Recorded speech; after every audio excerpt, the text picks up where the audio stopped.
তোমরা নিশ্চয়ই সবাই জানো রাইস আর চিলি চিকেন রেসিপি, তাও আরও একবার শেয়ার করি।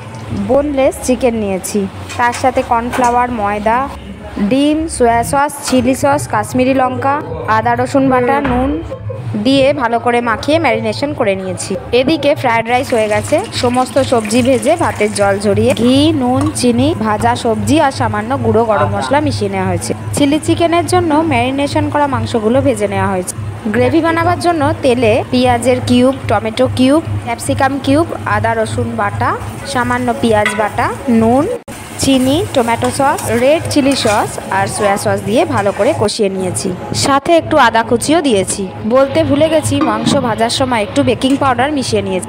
গ্রেভির জন্য মশলাগুলো ভালো করে ভেজে মাংস দিয়ে ভালো করে নাড়ি চাড়িয়ে একটু জল দেওয়া হয়েছে। সাথে দেওয়া হয়েছে 2-4টে কাঁচা লঙ্কা। শেষে একটু কর্নফ্লাওয়ারের জল দিয়ে দেওয়া হয়েছে। পরিবেশনের জন্য একদম রেডি আমাদের সবার প্রিয় ফ্রায়েড রাইস আর চিলি চিকেন।